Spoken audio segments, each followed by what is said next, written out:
All right. Hello everyone. We are back for day 15, and we are here. Okay, so this is some minor front end that I had made. We made this faucet yesterday with token balances, and we were able to get those tokens in some another wallet. And we have this pool, and we have this what do you say that event where its events. Yeah. So the recent swap and liquidity events will be presented here, which would be published in a queue and read directly here. And a pool will be here. So yeah, we are left here with some use effects. I'll explain this code as we go through it. And yeah, that's that for now. And let's just get this out of the picture. How did we do it yesterday? Is we got the provider from this, but we just want to uh, load balances and load reserves. So we'll just const signer is equal to provider.get signer. That's what we did. Awaiting that. Need to await that. Okay, and I think we should keep this in a function init,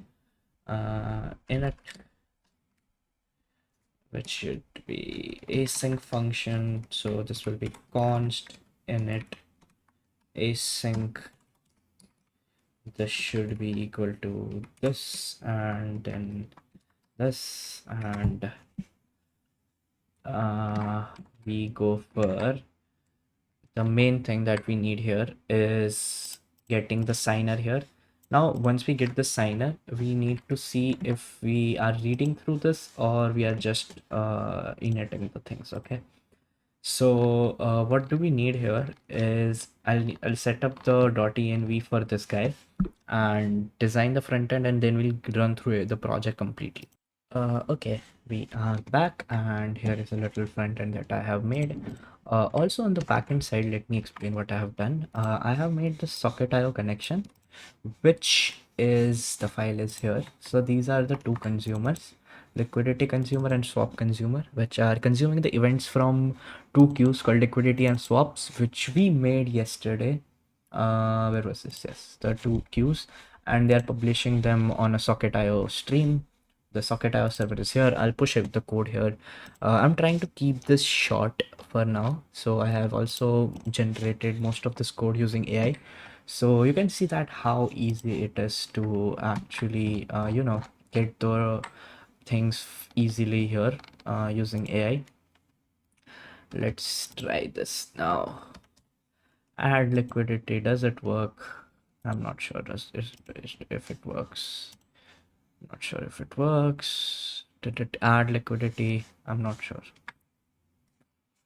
Use MetaMask. So it did not add liquidity because add liquidity network. There is no request going out here, so it did not add liquidity anyway. So let's see now. Because if the liquidity would have been added, there would have been logs here everywhere. There would have logs. So now let's debug what's happening here. So add liquidity, get signer has makes it add liquidity A and add liquidity B. Okay. Yeah. I'm not sure. So pool contract dot remove liquidity and liquidity. Let's keep it at this comma. Let's go for 18 because both had 18. Okay, path ethers at 18, add liquidity. Uh-huh. Let's see what's happening now. Console.log. Okay. Let's go here. Let's write there 123, add liquidity.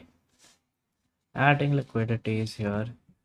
Let's see, is there a MetaMask prompt? No, there is not any MetaMask prompt.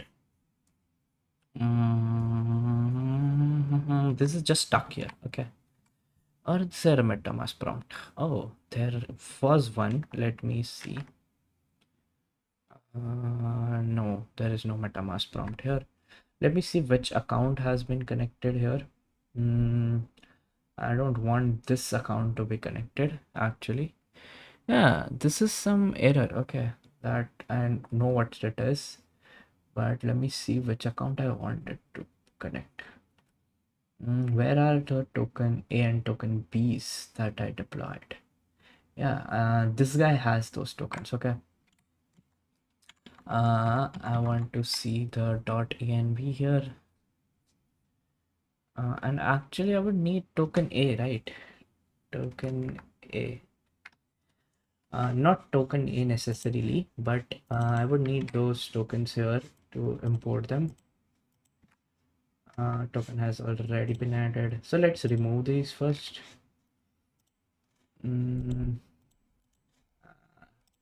Not sure what the address is. Let's remove it. Okay, this token has already been added.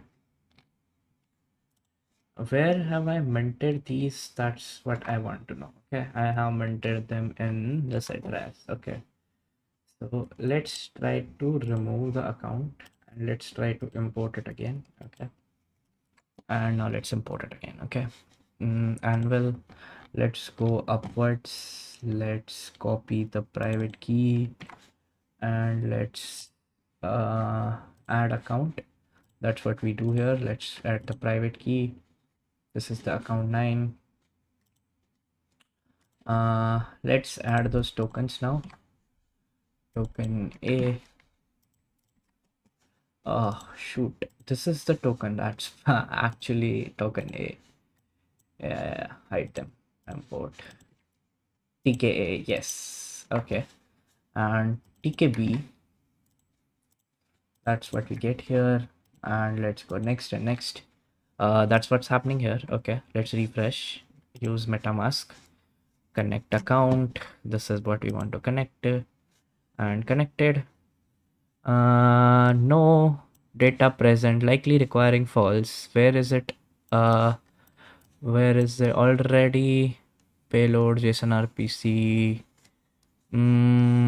Let's see what's happening here. I know what's happening here. I'll show you how to debug this. So let's go here and let's go back. Let's give it this things. So there is no other request that I can see here. We are getting a create connect wallet flow. Okay. Yes, I want that. Basically, there are more fixes in front end than there are in backends here, but it's okay. We have this pool.jsx whose address we know. Is there any other function that we want to get actually here? So there is one function that would want to get is there is no function called pool balance. Is there? Is there a pool balance function? No, there is no get pool. No, there is no pool balance function. There is the get reserves function, which is external view and it returns shit. Okay, I think that's where we were failing. And let's copy things from here.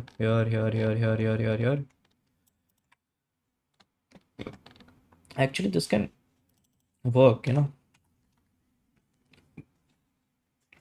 Get reserves. Let's see if this changes things. Use MetaMask. Oh, we fetched that token. Okay, now let's try to provide liquidity here. Add liquidity, estimate gas. What's this?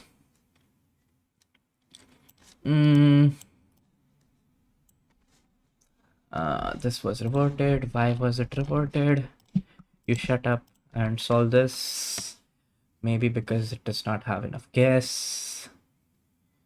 Uh, yeah. Maybe we have not approved those tokens. So we need token A and token B addresses now.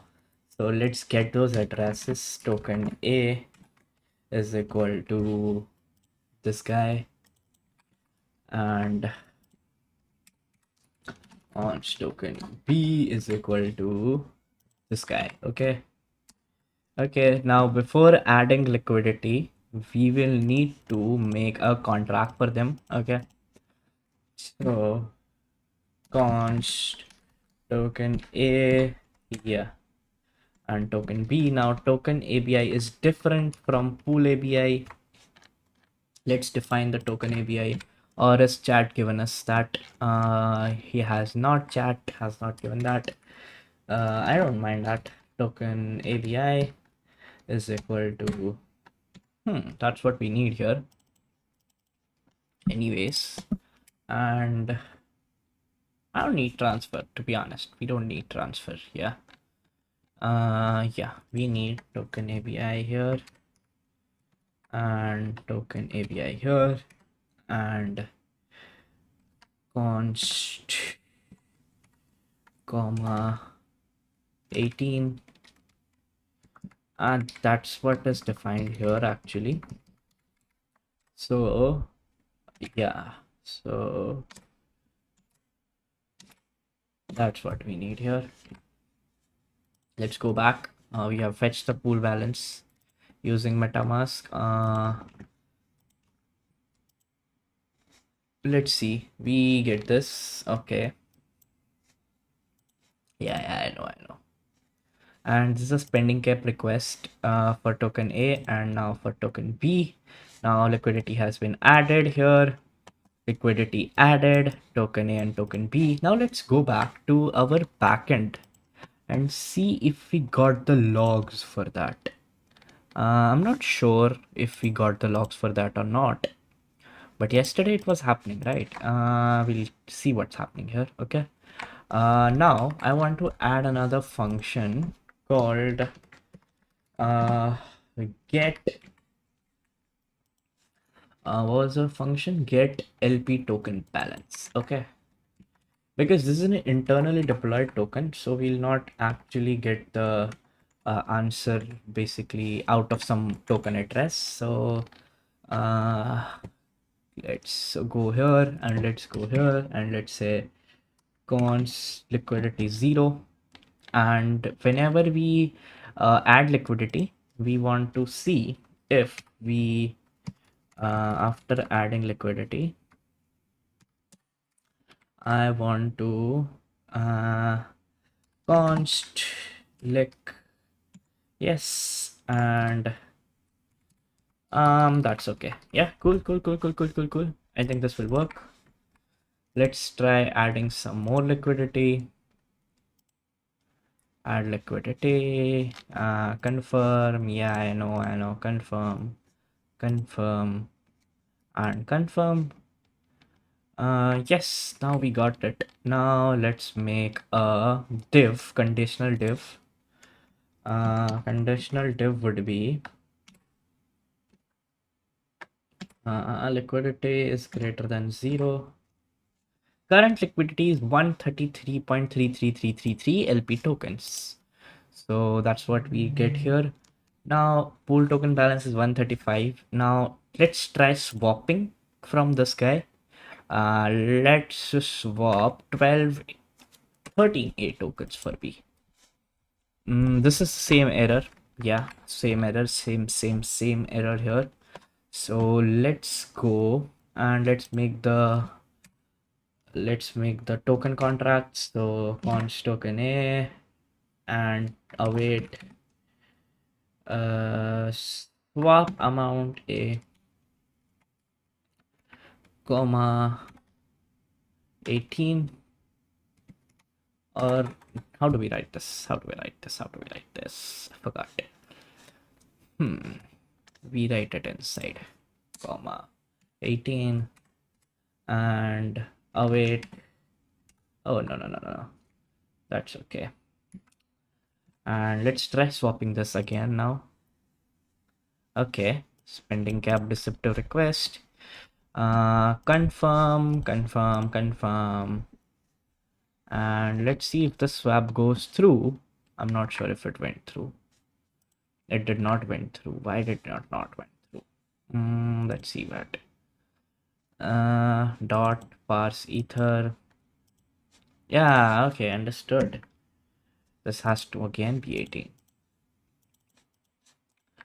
Let's call the function name here. It's swap token, swap A for B. That's what the function name is actually.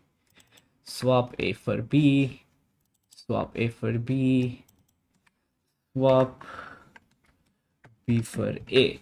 We have kept it very simple actually. Uh, let's do A first and then we'll see if we want to do B then. Confirm. Yeah, I know. Confirm. And that's what we get now. Boom. So that's something that we have here. Okay. Now let's try removing liquidity. Let's try removing liquidity. Liquidity removed of 12 LP tokens. Now let's run through all of things that we did here. So we made a backend, we made a front end, and we deployed the contracts. So let's start from the start. Let me close all of this. Let's start with the faucet that we deployed, which was to claim tokens, a fixed amount of tokens A and token B for people to use in this. These are simple ERC20 tokens that we made. This is the complete liquidity pool, which we have constructed, which has add liquidity, remove liquidity, swap A for B, swap B for A, get token balances, get reserves, everything here. Then we wrote some test for testing the liquidity flow. Then on the third day, we wrote these consumers and these listeners, which are actually communicating with the contracts and doing what they should do. Okay. And today we made this front end, which looks a little ugly, but that's okay. This is all ChatGPT, so I don't make ugly front ends. ChatGPT does, and that's that. Yeah, I think, and this we have an event page here. I'm not sure if we'll get any events here because I'm not sure that is listening here. But this is an events page which shows recent swaps and liquidity, which should actually read from this queue, but somehow the addresses are not getting pushed to this queue. But that's okay. We can fix that later. Let's get back and let's see if we can request the tokens. Yes, we can request the tokens. We can swap the tokens. Now the remove liquidity, everything is very complete here, right? You can see that the tokens are in irrelevant amount.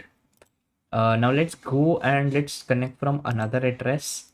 Let's disconnect from here and let's refresh this guy and use MetaMask, and let's go from an address that does not have a lot of those tokens, like this guy. Let's go this guy. This guy has not many tokens. This guy has how many tokens? Let's see which is connected. This guy has none of those. Okay, so let's go and let's get him some tokens. Okay, let's get him some tokens. We got him 10 A's. Okay, now let's go to pool and let's use MetaMask again and let's swap 10 of those A's. Okay, first let's import those tokens in this guy. Okay, where is the pool.jsx? Pool.jsx has both of these addresses. Let's import them. Import tokens, token A. Okay, yes, 10 of these, and then token B, which he has none of them. Okay, so 10 and these, and let's swap token A for B, considering the balances are this. Okay, confirm. I know. Confirm. We confirm a bunch of transactions, and tokens A, 10 token A swap for 10 token B. Okay, now let's see. So he got 8 token B's in place of 10 token A. That's what I was trying to consume you, that the initial balance of this, so token B is at a higher price than token A. So this is how a DEX works, this is how a liquidity pool works. And thank you for the 15 days series and challenge that we all made this. I'm surprised that we have made this far. I'm not consistent to make things for 15 days. So yeah, that's that. Thank you.